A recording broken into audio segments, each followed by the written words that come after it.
All right. Welcome.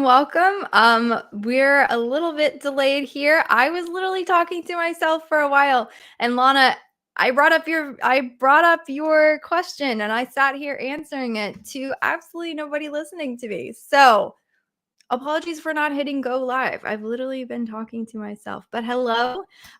Missed having the welcome intro, missed having all of that, but here we are on another Ask Me Anything Junglr live session. So hi, my name is Elizabeth Greene.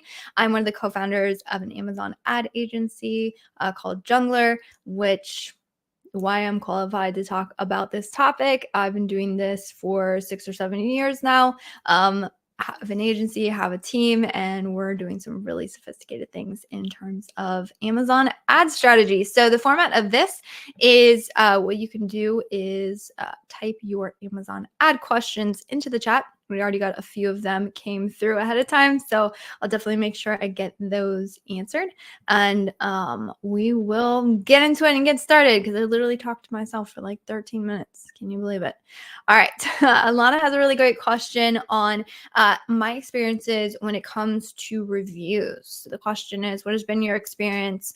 Are verified purchase reviews much more valuable for ranking in sales than regular reviews? Is it worth investing in getting them? Thank you. That's a really great question, Lana. I would follow up that when you said invested in getting in them. Are you talking about the Vine program in particular? Because if so, I would say yes. And there's some specific tactics that sellers were used at launching variation listings to help capitalize on reviews, which I can definitely help.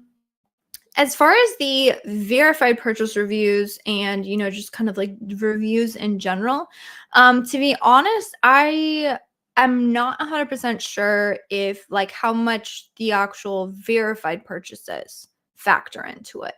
My guess, and again, we're in theoretical territory here, would be that Amazon would, sort of count those as a little bit more important when it comes to, again, like the Amazon and the algorithm really like factoring those in and prioritizing them, right? Because they can be 100% certain that someone actually purchased the product versus you just telling your friends, hey, go review this, which is not a good idea.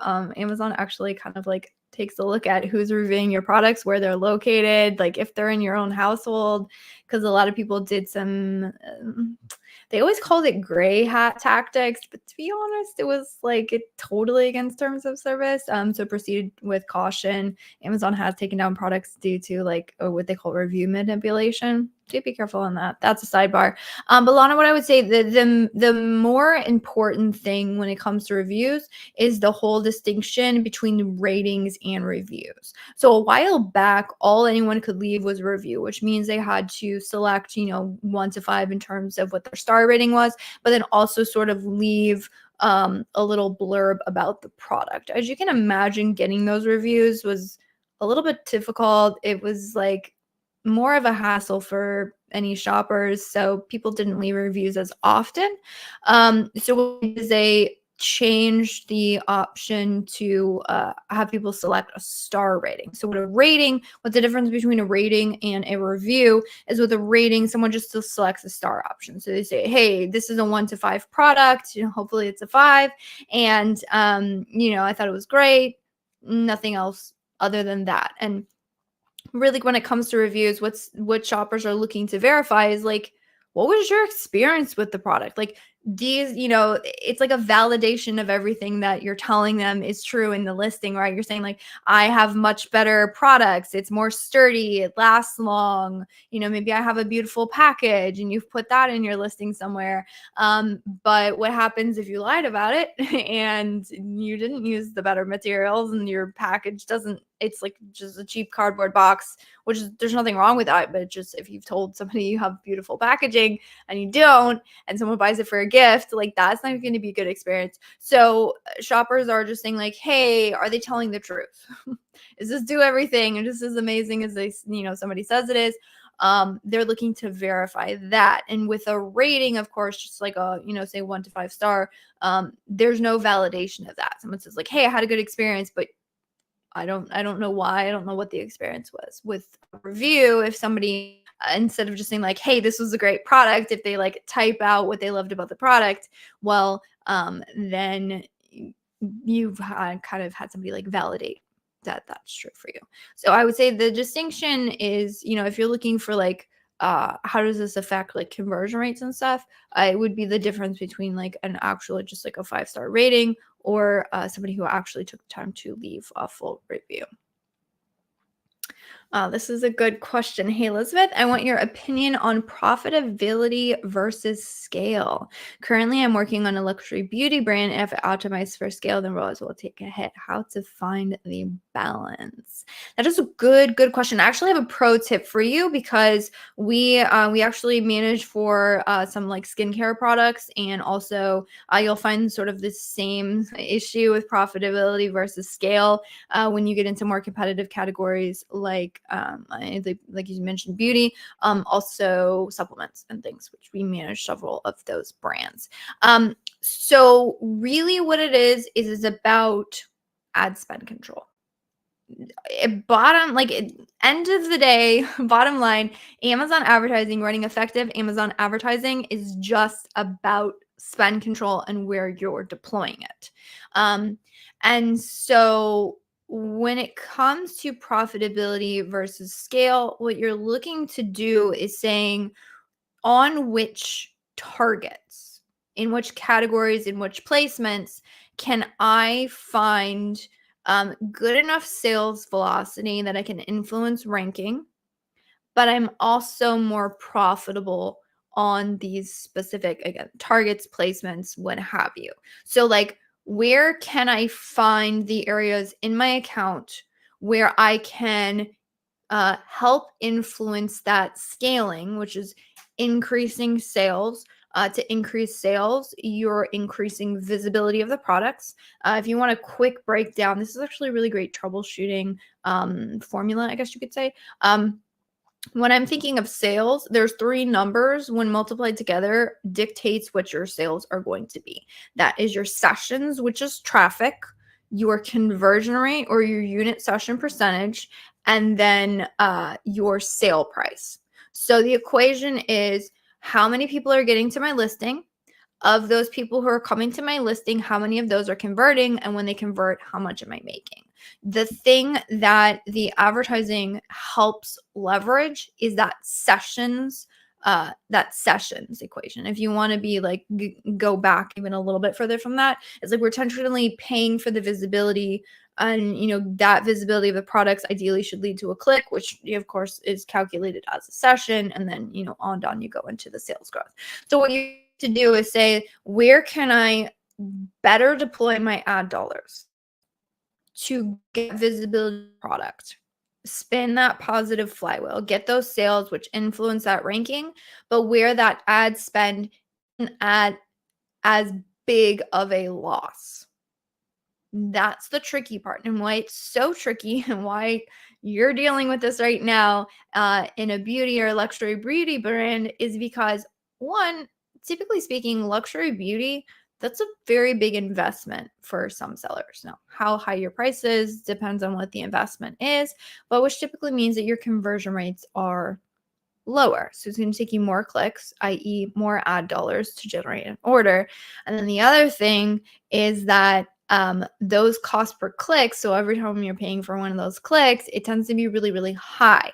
Because the thing that a lot of beauty brands have recognized, which is a true thing, is that in products where there's like ideally repeat purchases, meaning somebody likes the product, they're going to come back and they're going to like purchase multiple times. Well, there's a longer lifetime value of that product. So for example, if I'm purchasing, let's say I'm looking at my desk, like a timer, right? I purchased a timer. I'm probably only going to need that once. Ideally, if the thing is good and it doesn't break, if I'm happy with it, I like the timer, I'm not going to go and purchase multiple timers. I don't need to like purchase another one every single month. Versus if I have a pen and I really like these pens, they're good ones. These pens run out and it's not a refillable pen. So when I'm done with this one, I'm going to get another multi-pack and I'm going to repeat the cycle. As long as I like this product, I'm going to keep coming back. Well, that means that for that initial sale, you can stomach paying a lot more, which means they can afford much higher cost per clicks, which means the whole category gets like really, really cutthroat. Um, and so again, what you're looking to do is deploy the ad spend very carefully. So I told you I would give you a pro tip in these categories, and one thing that we've found works really well, and that is when it comes to testing to figure out where should I best deploy the ad spend. Because the problem with these categories is that the cost of testing is really, really high because, again, the cost per clicks are so high and your conversion rates are so low. So you need a heck ton of clicks and they're going to cost you a lot. And so if I did my keyword research, I'm like, oh my gosh, I have all of these hundreds of keywords that I want to test, right? What happens when all of those hundreds of keywords are $200 a click? Or not $200 a click, that would be crazy. $2 a click, right?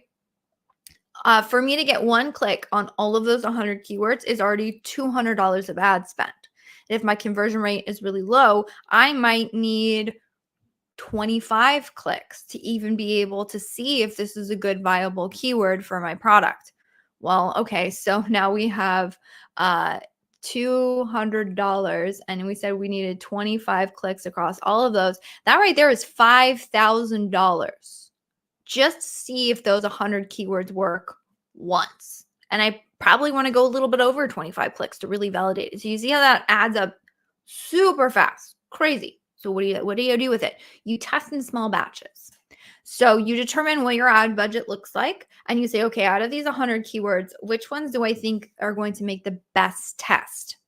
And then what you do is you take those keywords and you put them in the account and you test them and you say, do these keywords work for me? Yes or no? And you get enough clicks to validate if they work. As soon as you get enough clicks to validate if those keywords are good investments or poor investments, you adjust your strategy, meaning you adjust your bids either up or down.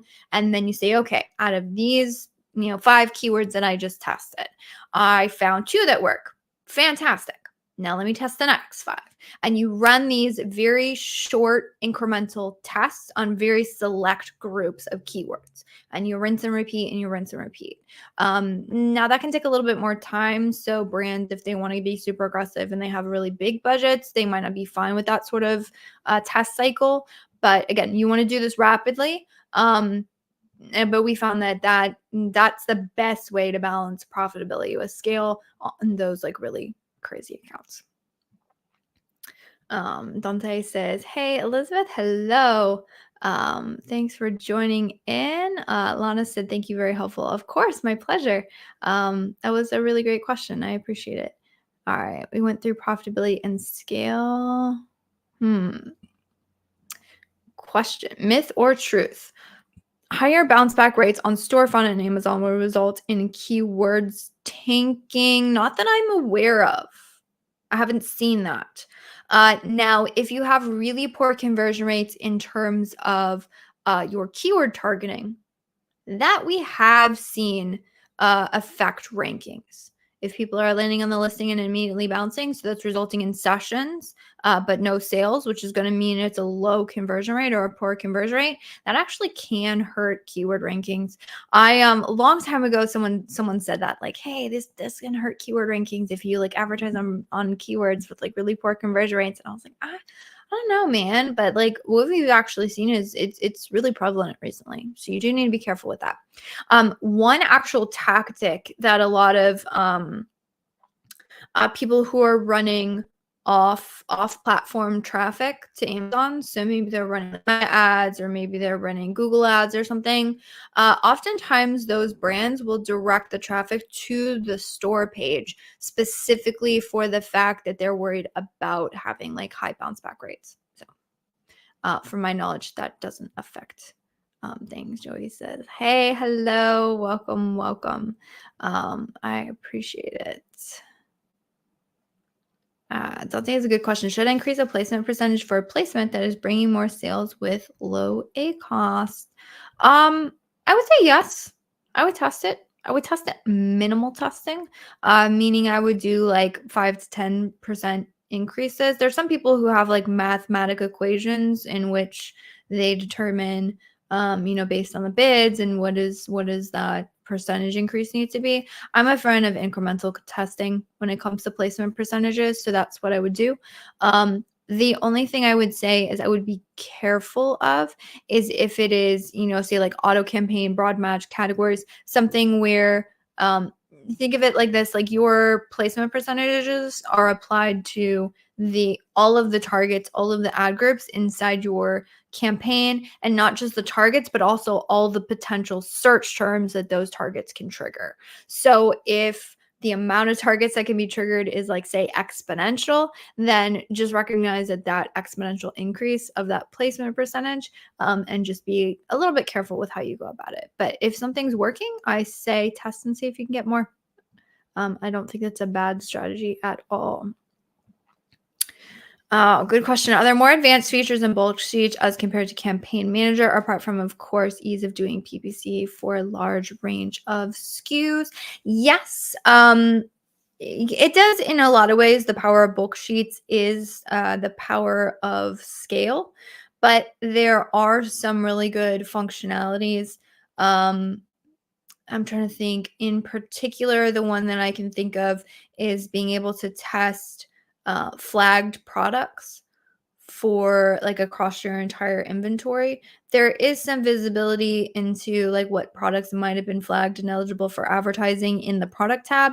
But last I checked, there wasn't really a good filter to quickly find like, oh, what products in my account have been flagged. And there are certain accounts where there's just so many products that you want to, and sometimes there's certain categories where you could be a little bit more susceptible to a product being flagged and eligible for advertising. And in those cases, it's really helpful to have a scalable way to do that. And bulk files, from my knowledge, is like the only way. Also, again, this touches on the ad question, but there is, for launching campaigns, honestly, I have yet to come across a good software or system that is as flexible and easy and scalable as bulk files for launching campaigns. And so for that reason, yeah, I guess all of it is really at scale. I mean, I'm trying to think of functionalities. I need to run some tests as far as like launching sponsored brand campaigns with creatives already attached. There might be some functionalities there, but again, those creatives would have to be uploaded to the ad console. So that can be, I would say, primarily the thing is scale, but the bulk file team is constantly putting out updates, and there are some things that are rolling out inside of bulk files before they even roll out in the ad console. For example, being able to adjust rest of search placements rolled out in bulk files before it was available in the ad console. And I actually ran some tests. You could actually increase rest of search placement percentages using bulk files before it was available in your interface. So there will be things like that, but then they since rolled that out into ad console, so it's not a strategic advantage of bulk files anymore. Mohammed says, is it a good strategy to lower the bid rates on keywords that are performing well? That is a really, really good question. My answer to that is, are you happy with the ACoS of that? If you're ranking on performing on that keyword. If I'm happy with the ACoS, meaning like I'm profitable on that, I don't think I would be as worried of lower the bid. Now, if my ACoS was unsustainable, if you're like, all right, I ranked on this keyword, great, I need to be able to pull back, then I might test lowering the bids. The one thing I will say to this is you need to be very, very, very careful with how you pull back on keywords that you have ranked on. Oftentimes, if your ACoS is unsustainable, it's something that needs to happen. But the thing is that you've created sort of that positive flywheel when you go into, like, when you're leveraging ads to rank your products. So the way that this works for anyone new here is your Amazon ads will drive sales through a very specific search term. And so somebody types a search, they find your product, they click on it, they purchase.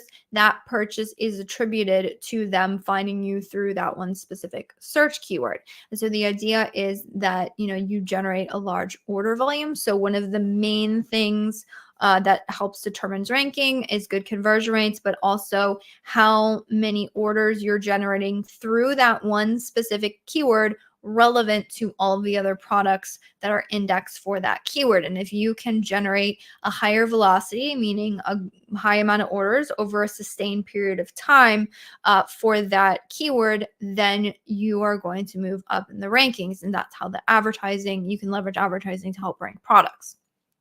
That being said, so what happens when you lower your bid, which means you're going to show up lower in search, which means you're probably going to get less clicks, which means less sales, only for advertising through that keyword. You've ranked up your product on that keyword, again, with leveraging ads. So ads in a way kind of like add to the pot. So if you have like an organic listing that's generating, or organic visibility that's generating sales, and then you also have your ads that are both of those are generating sales, again, through that one specific search query, those cumulative orders are like what's pushing you up in search. So if you lower the amount of ad orders coming through that one specific search, again, by lowering your bid and lowering the visibility, well, if you're going to maintain your ranking or not is going to be determined by, have I hurt my order velocity so much that I no longer have better orders relative to my competitors. Now, if the sales that you're getting from your organic ranking on that keyword are enough to sort of, again, outpace the competition, again, through that one search, well, then you're golden and you're fine. But if you decrease your advertising, that's why a lot of people, they'll like run really aggressive advertising and then they'll stop running the aggressive advertising and they're like, I fell off the map. I lost my search rank. What gives? And so they'll do it again. And it's this ping pong effect. That's because your organic order velocity is not enough to sustain your ranking on that keyword. That's actually what's happening. And so what you're looking to test in this, Mohammed, is if I lower my bids, do I hurt my ranking? And more importantly, do I hurt my sales and overall profitability of this product? And to find that, it's not really a yes or no answer. It's a test it and see answer. So that was a very long way to say, yes, I would test it. I would test it very incrementally. So what we would do is we would go in and say, okay, we're going to lower the bids slightly I'm talking slightly by like a couple cents, 5 cents, something like that, like really, really small. See where I show up in the search page, and then watch your ranking, watch your sales, and say, am I negatively affected from this? Yes or no. If it is a yes, then you probably should keep at it. If it's a no, well, then you say, well, maybe I can lower it more. Can I lower it more? Can I get more profitability? And then you sort of rinse and repeat that test. Again, watching for your ranking, watching for your sales, and then also watching for your profitability on that. So hopefully that was helpful. Long answer, but I thought it was helpful to explain all of those. Mohammed says, well explained. Thanks. So good. Glad we got you those answers. I appreciate it. Cool. All right. We got some more people rolling in. How can I leverage negative keywords to enhance the performance of my Amazon PPC campaigns? Good question. So negative keywords, what they will do is they will stop you from showing on specific search pages, or if you're negating, say, products, or you're negating, so doing negative product targeting. By the way, negative product targeting is now available in sponsored display ads. Fabulous updates. You can definitely leverage things there. Or if you're doing a product targeting campaign, so like I believe, product targeting campaign, category targeting campaign, you can also negate brands, meaning I don't want to show up on any product pages related to this brand. How this is helpful is if you appearing on those search pages or product pages doesn't convert for your product. If you are getting a lot of clicks and you're not getting any orders from those clicks, then that is where you would want to leverage negative keywords. A great way to do this is going to be to go into your ad console, go to your reporting, download a search term report. Now you can download this for sponsored product ads. There's a separate one for sponsored brand ads. And in sponsored display, it's not called a search term report. It's called a matched target report. So in that either matched target report, that search term report, what you would want to do is go in and you would filter. A good one is to filter for orders equals 0 and then sort clicks highest to lowest or sort spend highest to lowest. This is going to bring to the top what is everything I'm getting a ton of clicks on and a ton of orders on, and I'm not generating any sales on. And then those are really good things to go through and add as negative targets into your account. So I would leverage negative that way. And yes, they're a really great way to clear out ad waste. So some of the functions we're doing when we're increasing things, we're trying to generate more sales, get more visibility for the product, which is going to lead to clicks and going to lead to more orders. But you also want to do things that are limiting the amount of ad waste. So like the two biggest ones is of course negative keywords, like I just mentioned. The second one is looking for keywords or targets that have a ton of clicks and no orders on them. So we're basically saying what's work, how can we maximize it, what's not working, how can we decrease it? As I kind of mentioned in the beginning of this, your really Amazon advertising is all about spend control. Where are you deploying spend? Does it make sense? Is it working for the product? Yes or no will determine what your optimizations are going to be on that. Oh, Dante has a good question. How do you organize your PPC tests, software, Excel, etc.? This is a hard one, to be honest. We've gone through multiple iterations of trying to figure out how do we figure, like if you adjust something in the account, how do you go back and check it and see if the test worked? To be honest, I don't at this point have a satisfactory answer for that.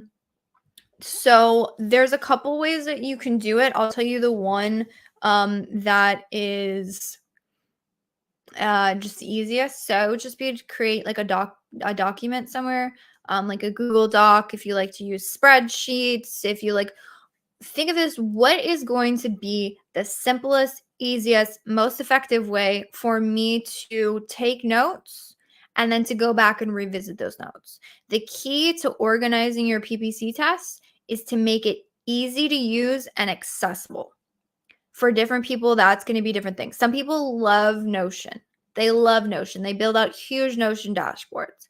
I've gone down that rabbit hole a couple times. For me, that system is terrible. It doesn't work. It confuses the crap out of me. Maybe if I got into it more, and it's nothing against Notion. It's some people really like it and it works really well for them. It's easy for them to use. They find it accessible. They love the flexibility. Me, it's way too complicated. It's way too time consuming. I need something in and out. A Google Doc it is, right? So find a system that's going to work best for you. And then I would keep it somewhere that's easy, accessible, probably, like a pin it somewhere in your browser or added to favorites, or like I have a ton of shortcuts on my browser. Like I have a million of them because it's easy. It makes it easy, makes it accessible. So make sure that and it's also easy and accessible. If it's just you, it makes it a little bit easier. Maybe you keep like a notepad on your desktop. If you have a team, you want to think about that. Or if you plan on adding to your team later on, it's always good to think about the long-term ramifications. Like if you build out a whole folder structure on your desktop and you're like, oh crap, now I'm going to go add it somewhere to the cloud where everyone can access it, right? So I would think about long-term scale as well. Now we have used also screenshots and things are very helpful in these cases. So you might also want to think about what's an easy way for us to add screenshots. We use a sort of like an internal management system. It's not built for Amazon. It's called Zoho, but it has a lot of functionality and apps that we can give access to the team. And in there, they have something called notebooks. It's very akin to something that would be like an Evernote. It would be kind of like the the other software equivalent to that, that actually has a browser extension that has the ability to do screenshots and add notes into that system. That system is good. I found it's really easy to get information into the system. It's a little bit annoying to access it. It has a little bit of shareability. There's some clunkiness there. So some of our team is using it, some of our team is not. The other thing that's really helpful when it comes to analyzing information is not only do you want to know what you did, you want to be able to go back and review the data around the change. For that, I've mentioned them several times. We use a software tool called KPOQ, spelled KAPOQ. Really love them. They're amazing and they have amazing analytic capabilities. One of the things that they allow you to do is to set stakes or like stakes inside of the interface. And how this works is they display the information on a graph, and what you'll see is like a dotted line that will pinpoint whatever it is. So you can like manually enter a stake. So it'd be like, oh, we adjusted pricing on this day, and you would have a distinct line on your graph that you could then, sort of incorporate into your analysis, which is fabulous, right? But anything, it requires some level of like manual inputs into the system. So that part, you can't get around having to do that. So don't tell you I'm not sure that was helpful, but I appreciate the question. Oh, this is a really good one from DB Smart. I have a product with 2 variations. How is it better to structure the campaign? Should I add both variations to the same campaign or different campaigns for each variation? We actually have a video going over the best structure and strategy for product variations. I'm gonna find it for you. I'm gonna pull it up, but I will also just answer your question really quickly. The video is how to increase sales and the best variation campaign strategy. So Davey Smart, I'm going to drop that into the chat so you can access that. But as far as like adding them to the same campaign or different ones, if it is a product launch and you don't have any data whatsoever on those variations, I would add them both to the same campaign. I would do it that way. If you have data to determine which one is the best seller, I would honestly rather simply advertise the best seller. Now, the caveat to that is variation specific searches, meaning if you're doing keyword research and you discovered a whole bunch of keywords that advertise that show like black in them. So you're like, oh, I have a black and I have a gray variation, right? Well, if you find a whole bunch of keywords that they're talking about the black variation, well, then I would create a campaign with just the relevant variations to just those searches. That's what I would do. If it's a generic keyword, then we tend to advertise the bestsellers. So that's like the short answer to that question, but I would recommend going through and watching that video because you're going to find it. Sada has a question. What is the most important metric for you in completing gap analysis between search term report and search query reports? Yes, the thing that I like to use search query reports for is to analyze how our conversion rate stacks up against the market, how our click-through rate stacks up against the market. That is the most valuable analysis I believe that tool or that report will allow you to do. And then the way that we would tie that back into our search term reports would be, okay, so here's all the places that we found that we have a competitive advantage. Are we taking advantage of that to the greatest potential when we look at analyze search term reports and how we're doing? So that's how we would go about that. Mohammed asks, keeping the PPC strategy the same and going for listing optimization is also helpful. I would do both. Anything that will increase your conversion rates, which listing optimization should do it if you're doing it right, will improve your advertising. Because the thing is, the conversion rates of the product determines how many clicks on average it takes you to convert to a sale. So if you have an increase in conversion rate, it means you're going to have less clicks to be able to drive a sale, which means your ads are going to perform better. So I would recommend doing both. Cool. So we got about, oh, I gotta adjust in my chair. It's a long hour, but this is honestly my favorite hour of the week. I really appreciate it. So for anyone watching, if you have another Amazon ad question, feel free to drop it in the chat. I believe I have answered most of the ones in the chat so far. But if you have any additional questions, I definitely recommend you do that. Also, make sure that you're checking out our YouTube channel because we are definitely posting a lot of information on that channel. We're actually answering a lot of Amazon ad questions from subscribers. So if you are not subscribed to our newsletter, actually, if you go to our website, which is junglr.com, Junglr, I would recommend you can actually scroll down to the bottom. We don't do pop-ups. Maybe we should. But if you enter in your email and your name, I'm putting out newsletters. Also sending a recap of these with links to all of the answers if you want to like get in, get out, get some information. But we are getting a lot of questions from our newsletter subscribers. If you're on that subscriber list and you do reply with a question, I oftentimes will make a YouTube video out of it. So I got a couple of YouTube videos in the queue that should be released in the next day or two, specifically off of some of our subscriber questions. One in particular was, hey, I launched an auto campaign and I'm not getting any impressions on it. Like, how do I troubleshoot it? So I went through like 3 different things that you can do to actually troubleshoot your like Amazon ad 0 impression campaigns.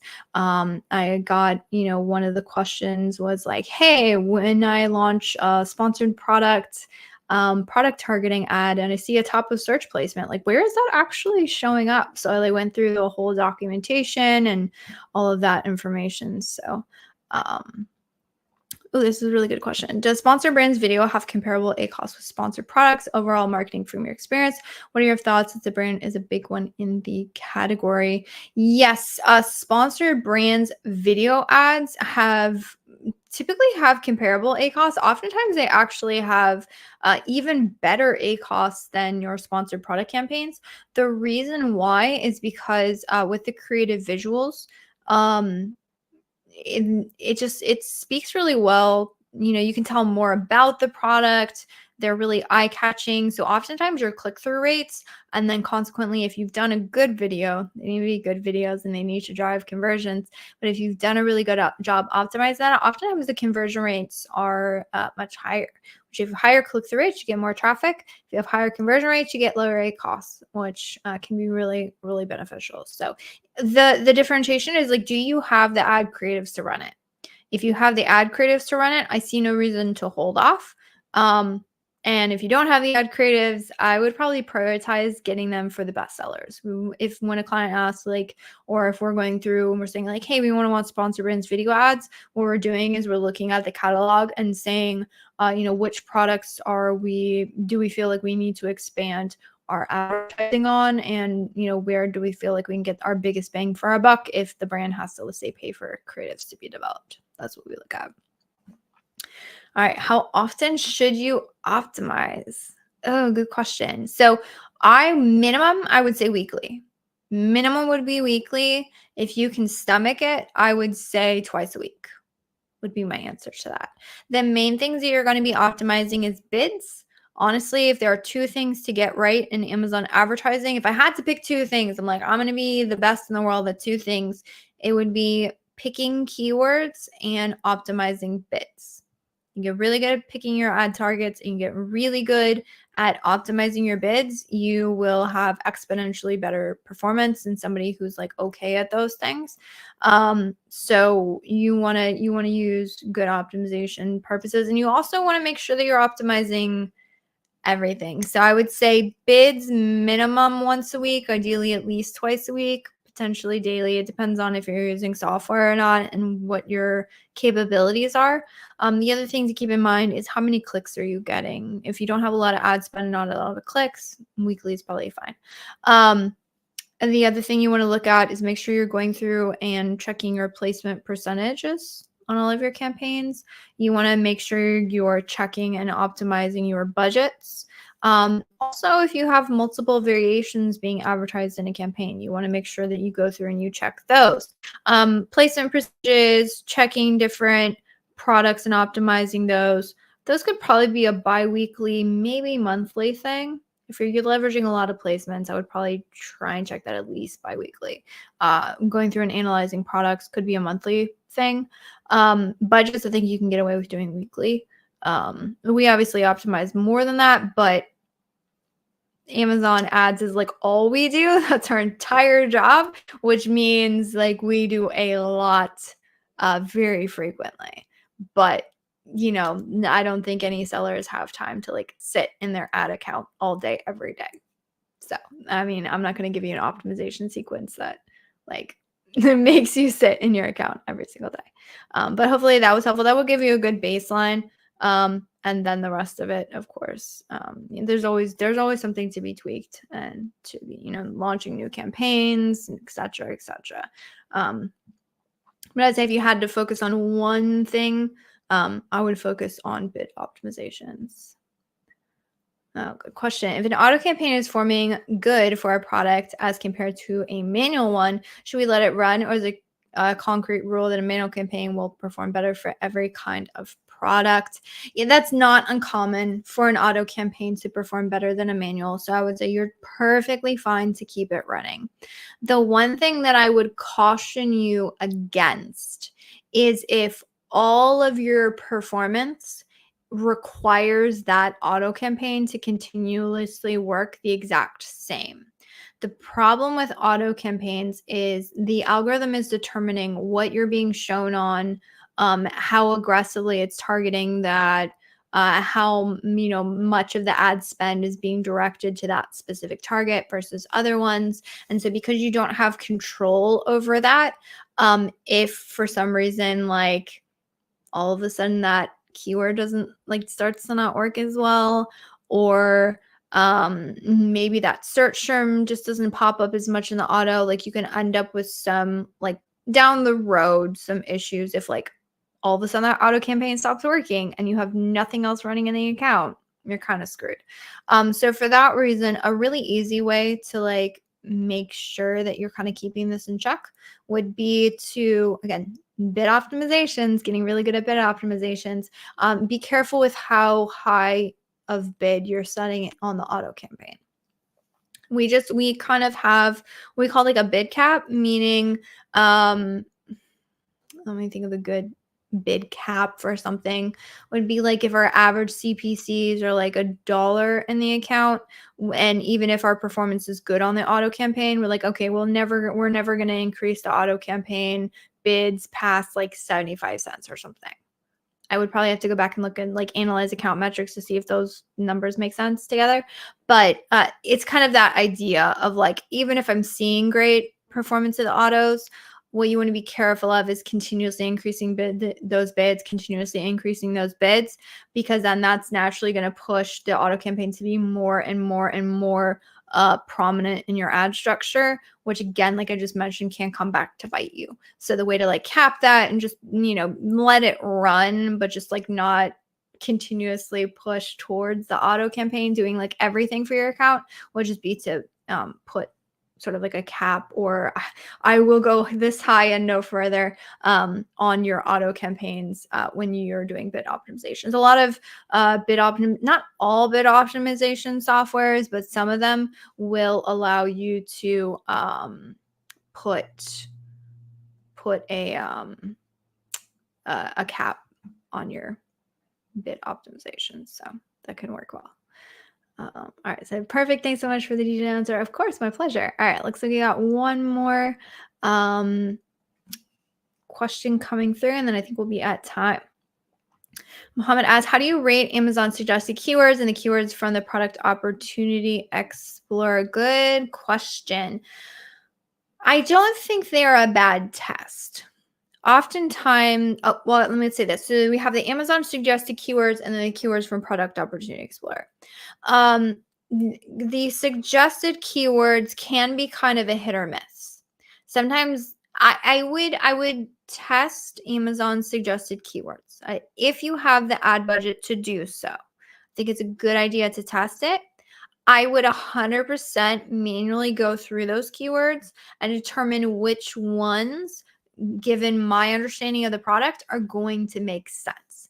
Because some of those keywords are not going to make sense. And so you want to be careful there because you could end up, again, two things to get right: bid optimizations, keyword selection. Be very intentional with keywords you're selecting. And so I would apply that to Amazon suggested keywords as well. Same thing for Product Opportunity Explorer. So Product Opportunity Explorer is a really great way to do keyword research, and honestly one that I think is very, very underutilized. The thing with the Product Opportunity Explorer that I found is, depending on the category, um, some of those keywords don't get a lot of impressions because they don't really have a lot of search traffic going to them. Now, I know Product Opportunity Explorer gives you the search traffic, so you can kind of benchmark across that. Just be aware of that. So again, I think it's a really good test to run, but just be aware that that could potentially happen if you're using those keywords. And then the other thing is, like, again, make sure that they make sense for your product.